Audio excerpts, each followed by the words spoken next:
Good evening mga kapuso! Nakiisa ang ating Kapuso Navy Reservist gaya ni Dingdong Dantes sa pamimigay ng relief goods ng GMA Kapuso Foundation sa Marikina. At hindi lang yan, bahagi rin ng nalikom na pera sa recent GMA Gala ay i-divert para makatulong sa mga nasalanta ng bagyo. May report si Lars Santiago.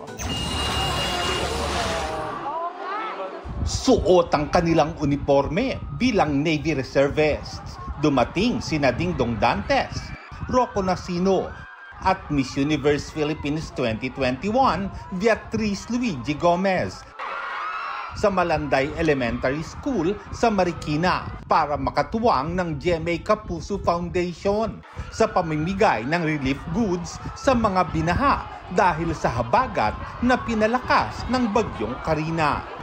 Automatic na raw para kina Dingdong, Rocco at Beatrice ang tumulong sa mga ganitong pagkakataon. Ito yung mga bagay na ginagawa namin as reservists. One of the few things that we do as reservists, kaya kung saan mo may pangangailangan, ando kami, especially sa GMA Kapuso Foundation right now, dito po sa Marikina. Mukhang nakakapaghatid kami ng ngiti dito, so malaking bagay na yun para sa amin. Pero para makita yung sitwasyon nila dito, mas na ginaganahan kami na makatulong ngayon. Ako personally, as a Cebuana, personal ko naranasan ito in 2021 during Odette.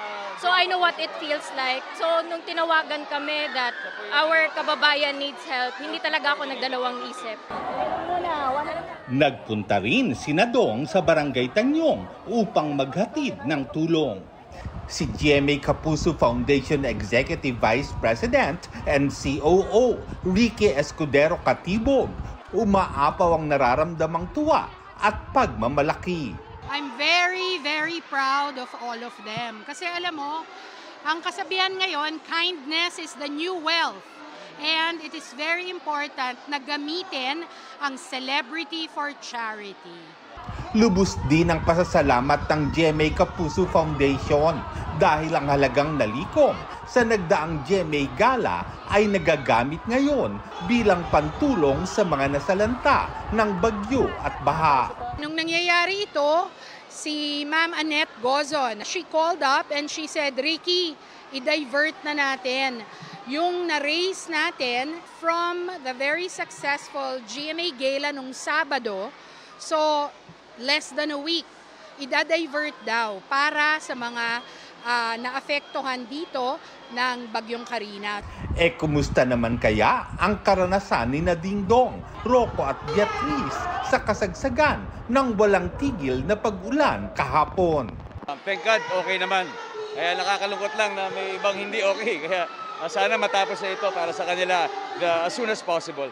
Okay naman, kami sa Antipolo okay naman, pero malakas ang hangin, pero hindi ako hindi makababala ng tao para tumulong. So nakita ko talaga yung lumaragas ang Marikina River. We were just fortunate na medyo malayo kami sa area and mataas yung tinitira namin. Pero nakakaawa talaga yung mga naging affected. Para sa GMA Integrated News, Lars Santiago, nakatutok 24 oras.